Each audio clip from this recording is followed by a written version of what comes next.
Hollywood isn't just the city of lights. It's a graveyard swallowing the souls of the weak. Gene Hackman knew this. He had seen people vanish behind the flashbulbs, careers reduced to ashes by a wrong handshake, dark secrets buried beneath the luxurious red carpets. But Hackman refused to be buried in silence. On the verge of his final moments, he broke the blood oath, the vow of silence to which every star and shadow power bowed. Hidden names, depraved rituals never before revealed, perfectly staged deaths, all burst forth like a deluge capable of drowning an entire entertainment empire. Gene Hackman spoke, and those were his final words, words Hollywood never wanted the public to hear. From the dazzling lights of red carpet premieres to lavish parties stretching till dawn, Gene Hackman was once an untouchable A-list star. 2 Oscar statuettes, a string of blockbuster hits, scripts written specifically for him. Hackman stood at the pinnacle without compromising for anyone. Yet, as all of Hollywood knelt before power, he chose to turn his back. Gene Hackman was disgusted by what he saw. Behind the glitz and glamour were clandestine gatherings, deals no paparazzi lens could capture. Souls devoured, careers sold out, starry-eyed youths entering Hollywood only to emerge with empty eyes. Hackman wanted no part of it, and he made no secret of his contempt. In 1992, when Unforgiven propelled him to the heights of fame, Hackman began to disappear. No award ceremonies, no interviews, no parties with colleagues. He declined to serve on the Academy's Board of Governors, turned down multi-million-dollar contracts, unwilling to contribute to this ruthless machine. Once, immediately after receiving his Oscar, Hackman ripped off his bow tie and threw it into the trash can in the theater's restroom. Hollywood has no loyalty, no conscience, just endless appetite for profit. That cold statement wasn't just a rash remark. It was the culmination of decades crushed by the unseen machines that controlled an entire industry. Hackman wasn't born to be an idol. He didn't believe in red carpet handshakes, didn't believe in phony congratulations, didn't believe in people who smiled to your face but were ready to bury you at the first chance. He knew he was just a pawn on the chessboard, and instead of letting others play him, he flipped the board. But Hackman wasn't naive enough to think he could escape. Hollywood never let anyone leave without a price. Hackman fled. He left Los Angeles, bought a secluded home in New Mexico, cut off all contact with the entertainment world, but Hollywood wouldn't let him go. Scripts continued to arrive, even though no one knew his exact address. Calls came from powerful directors, offers with unbelievably large sums of money. Hollywood didn't accept rejection. It didn't let anyone vanish easily. And Hackman understood that no matter how far he ran, he was still being watched. Not for his fame, but for what he knew. Hackman had witnessed things no one was allowed to tell. Blood contracts, exchanges even the FBI wouldn't dare touch. Deaths staged as accidents, careers suddenly disappearing without a trace. And Hackman, despite his disgust, had remained silent for years. But no one can stay silent forever.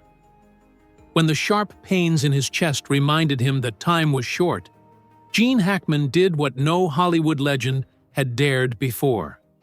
He spoke, and his words changed everything. Gene Hackman on screen was an icon of coolness and experience, but behind the dazzling lights of Hollywood, he was a smoldering fire, ready to ignite when faced with stark truths. And the first time that fire blazed most fiercely was on the set of The French Connection in 1971. When Hackman took on the role of Jimmy Popeye Doyle, a character that etched his name into cinematic history, no one imagined that behind the gritty footage was a silent war between the lead actor and unseen forces. Director William Friedkin, known for his uncompromising filmmaking style, was willing to push actors to their physical and emotional limits to achieve the most authentic shots. But what Heckman faced was not just Friedkin's rigor, but a network of power operating behind the scenes. From the early days on set, Heckman felt something was amiss. It wasn't just the pressure of a big-budget film or the grueling work schedule, but the eyes watching him, not simply those of the production crew. Unexpected meetings, calls from people he'd never met, all carried strange propositions. No one talked about the script, the character, or acting. Instead, they laid out veiled conditions, agreements that Heckman would later call the dirty deals behind the curtains. One night, as Heckman left the set for some fresh air, he stumbled upon a conversation in the shadows between a producer and a mysterious man. In the hazy smoke, cold words drifted into his ears. "We need a fresh face, but one that's easily controlled." Heckman's anger erupted the next morning. He confronted Friedkin and the producer, but all he received were knowing smiles and challenging stares. That was the moment Heckman realized a harsh truth. In this industry, actors weren't artists, but pawns on a chessboard. Films weren't simply made for art, but served larger agendas, agendas that only a select few truly understood. Heckman's anger erupted the next morning. He confronted Friedkin and the producer, but all he received were knowing smiles and challenging stares. That was the moment Heckman realized a harsh truth. In this industry, actors weren't artists, but pawns on a chessboard. Films weren't simply made for art, but served larger agendas, agendas that only a select few truly understood. After that incident, Heckman decided to stay out of the power games. He refused private meetings with producers, avoided closed-door parties where under-the-table deals took place under the guise of professional networking. Everything came at a price. Heckman missed out on at least 3 blockbuster films of the 70s, works that later won Oscars. But for him, the greatest cost wasn't fame or money, but his own soul. The story of Heckman witnessing an Oscar arrangement was never confirmed by him, but it became a mystery that spread for years. Some said Heckman had personally seen a powerful producer negotiating with the Academy's media representative, not about film quality, but about a guaranteed package to keep the film's name in the spotlight after the awards night. From then on, Heckman no longer believed in the glittering golden statues. For him, awards weren't rewards for art, but the result of backroom bargains. And every night, recalling the whispers he'd heard in the studio that year, Heckman knew he no longer belonged there. In the small wooden room amidst the Santa Fe Plains, where Gene Heckman spent his final years hiding from the Hollywood limelight, an old phone rang in the dead of night.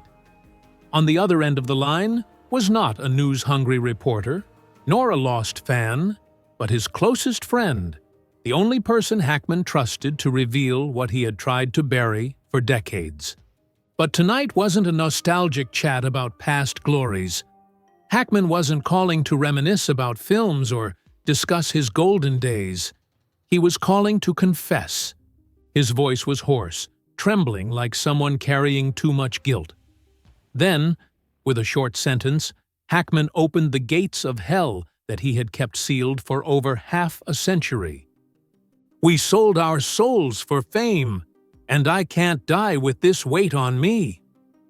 Outside the window, the New Mexico night sky was pitch black, but the real darkness wasn't out there, but swirling inside the small room where Heckman sat, alone with his haunting memories.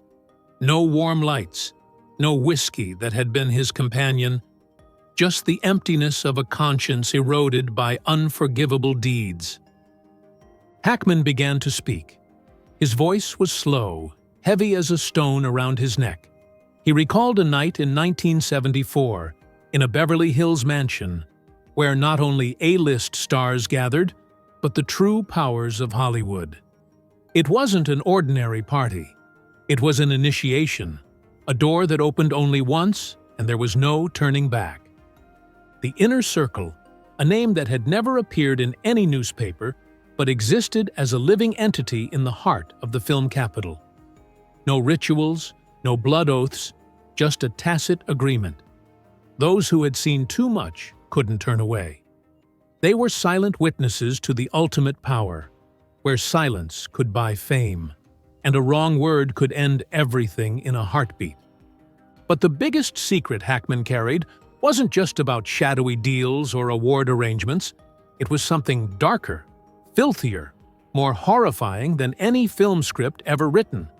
A child abuse ring, hiding behind Oscar statues, glamorous posters, red carpet smiles. In 1975, Heckman, then a rising star at the height of his career, was invited to a private party. He thought it was a night of networking among powerful figures, but what happened behind those doors haunted him until his death. A luxurious room, red velvet curtains concealing what was never allowed to see the light. Before Heckman were innocent faces, too young to understand what was happening, but forced to entertain those who had the power to control an entire industry. Laughter, secret handshakes, promises of career advancement in exchange for silence. And amidst all the horror, Heckman could only watch, frozen like someone who had lost his soul. The next day, he and several others were summoned to a closed room. Before them was a contract, a single choice: either sign and continue his career with the limelight, or refuse and face consequences no one dared imagine. Heckman signed, not because he craved fame, but because he knew he couldn't fight a machine powered by money, power, and silence alone. Now, with little time left, Heckman understood that some debts couldn't be taken to the grave. He had kept silent long enough, and before it was too late, he chose to speak. But he didn't expect that his confession wouldn't just be a final word, but a command to start a hunt. Because Heckman didn't just keep memories, he had evidence. And some people knew that. The only question was, where did it go? The small wooden house in Santa Fe, where Gene Heckman spent his final years, wasn't a destination for the curious or the paparazzi.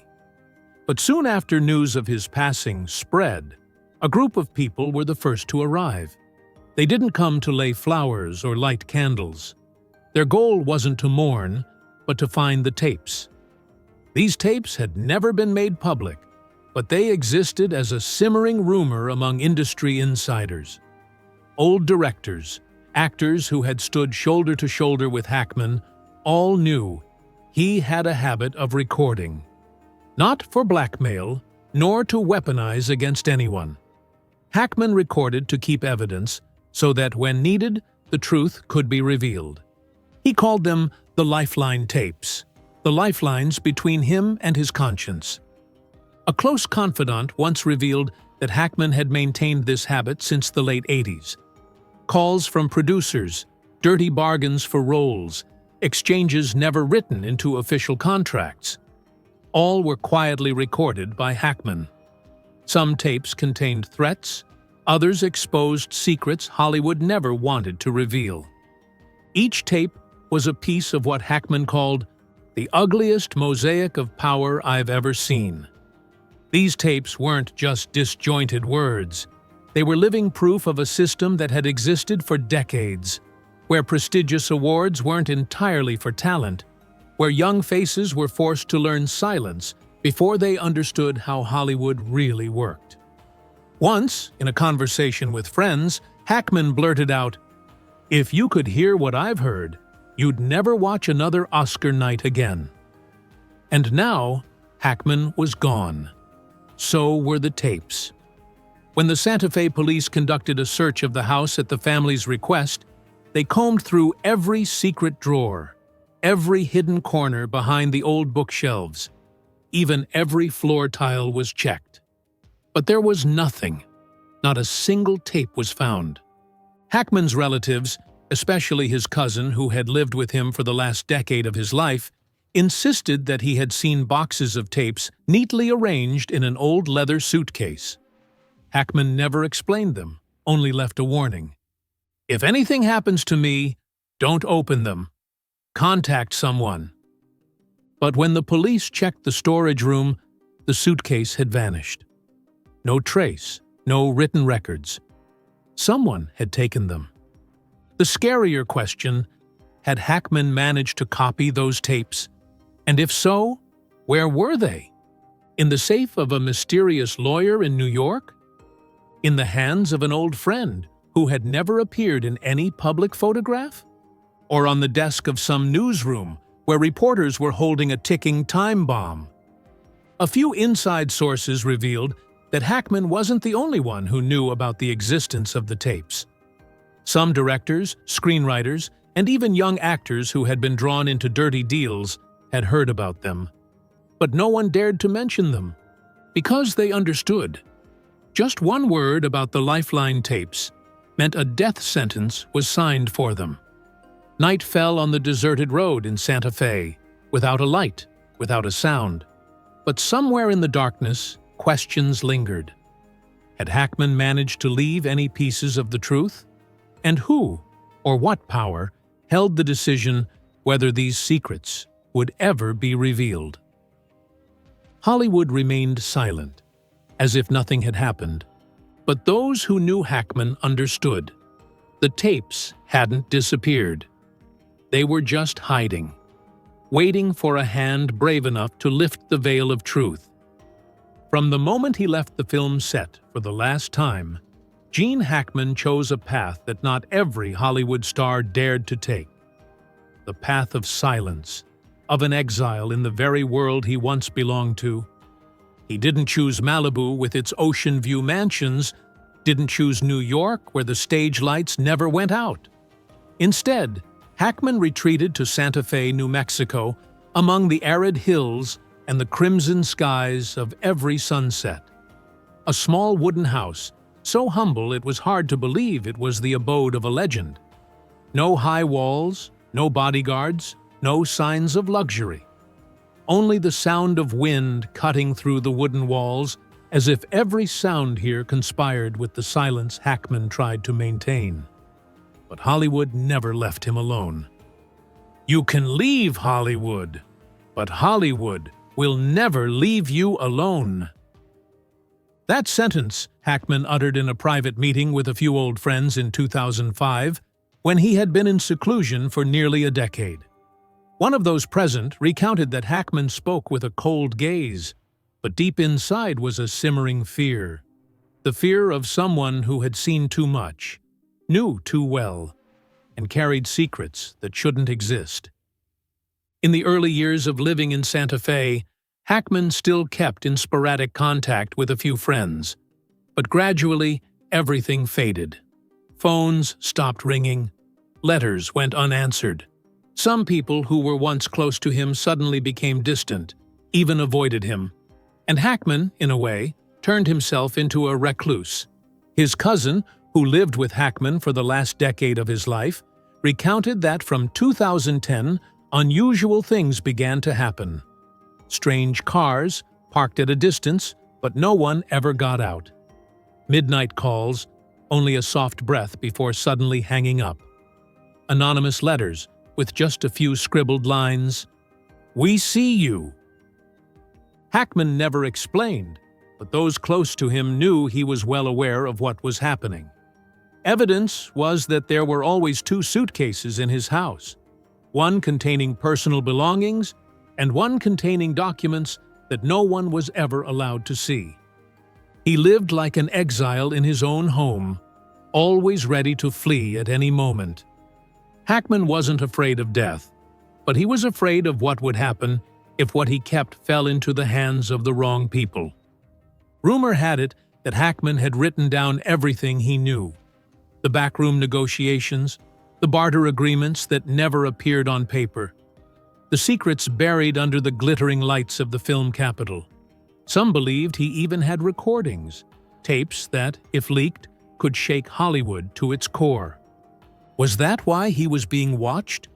Many called Heckman paranoid, but those who had sat with him in that wooden house, who had heard him talk about young stars who would never shine, about offers they couldn't refuse, and about people who disappeared without a trace, they knew he wasn't delusional. He was just the last of a very few left alive to tell the tale. When Heckman passed away, the Santa Fe police conducted a thorough search of the house at the family's request. Every drawer, every floor tile, every bookshelf was meticulously examined. No documents, no tapes.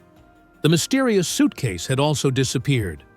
Heckman's cousin insisted that he had seen it. A worn leather suitcase, inside which were neatly arranged old tape boxes.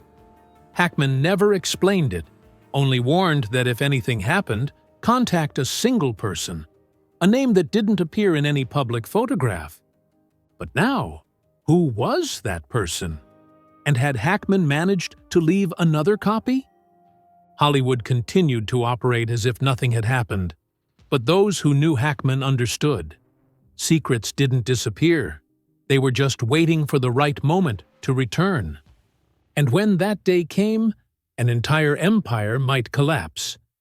Gene Hackman's final days were not as peaceful as one might imagine for an aging legend enjoying his twilight years. There were no leisurely afternoons on the porch, no unfinished memoirs left for posterity. Instead, his final months were a series of suffocatingly tense days, as if every breath was held back by an invisible shadow, a curse he could never truly escape. About 3 weeks before Heckman passed away, a strange change occurred. A man who had spent nearly 2 decades cutting off all ties with Hollywood suddenly started making phone calls. Not to family, not to his companions in Santa Fe, but to those who once belonged to another world. A world he had left, but never truly let go of him. Those calls were rarely answered. The old phone numbers were no longer picked up. Those who had stood with him on the red carpet, who had raised glasses to celebrate victories at lavish parties, were now just photos in obituaries. Traffic accidents, sudden strokes, accidental but fatal falls. A series of seemingly random deaths that were too perfect to be mere coincidences. Heckman didn't believe in coincidences. "I have no one left to talk to." That sentence, Heckman's cousin recounted, was uttered one long night, as he stood silently by the window, his eyes lost in the darkness that blanketed the Santa Fe hills. In his hand, the old landline phone rang with long, hopeless beeps. The notes found after Heckman's death only added to the mystery. Scattered scraps of paper, scribbled handwriting as if written in haste, pieced together into fragmented clues of an untold story. One of those pieces of paper read, "The same faces, the same hands, the same silence." That sentence repeated like a haunting refrain on many other pages, as if Heckman was trying to leave a message for someone, or for himself. The same faces, the faces on screen, the stars shining brightly in the flashbulbs, but also the ones pulling the strings behind the darkest power plays.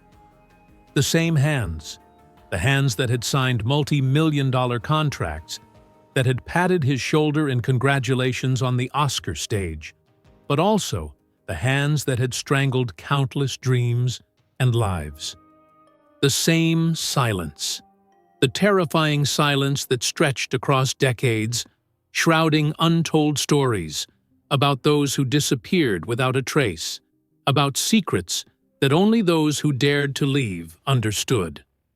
Gene Hackman's death was declared natural, a simple, clean, tidy conclusion that was suspiciously convenient. No signs of foul play, no investigation, no suspicion. But those who knew his life understood that, in the world Heckman had tried to escape, natural was a non-existent concept. Gene Hackman was gone, but what he left behind wasn't a gentle farewell or a softly closing final chapter. There was no glorious ending for a legend, no velvet curtain falling to applause. His final words weren't like a respectful eulogy, but a scream tearing through the glamorous mask that Hollywood wore to cover the cracks in its conscience. That secret. Who was brave enough to listen? Hackman's words weren't just the echoes of a man at the end of his road, but the moans of a soul tormented by what he had witnessed, lived through, and tried to bury for years. He was once one of those under the spotlight, where the limelight could turn anyone into a legend, but could also incinerate those who dared to look too deep into the darkness. His whole life he had dedicated to art, but the price he paid wasn't just youth. The years immersed in scripts, but also irreparable wounds, memories he had tried to forget, but never truly disappeared. Then, in the final moments, when he had nothing left to lose, he broke the silence. The words he spoke, or may never have had the chance to finish, weren't just a personal story. It was an indictment for those who remained, those who continued to uphold the order of a world built on secrets, lies, and exchanges that no one dared to name. So, what would they do? Would they dare to face the truth? Would anyone be brave enough to follow the pieces he left behind? Or would they continue to turn away, plug their ears, and pretend they heard nothing? Continue to live in illusions, in glamorous films that concealed the unmentionable? Gene Hackman had left, but his words remained. They lingered in the silent walls of Hollywood, like a warning, like a challenge. And the biggest question remained unanswered. Who would dare to speak up before it was too late? In the dark alleys of the film capital, whispers continued to spread. Shadows continued to lurk. Hackman had planted a seed, and now it was sprouting in the darkness. Would anyone dare to water it, to let it grow into a towering tree? Or would it be trampled under the feet of the powerful? The answer remained hidden behind the velvet curtain, waiting for a day to be revealed. Hackman was gone, but the battle continued. The very air in Hollywood seemed thick with unspoken truths, a tension that crackled beneath the surface of every star-studded event and every carefully crafted press release. The silence, once a tool of control, now felt like a suffocating blanket, threatening to smother the very industry it was meant to protect. The question wasn't just whether someone would speak, but when the dam would break and the flood of long-buried secrets would finally wash over the city of dreams.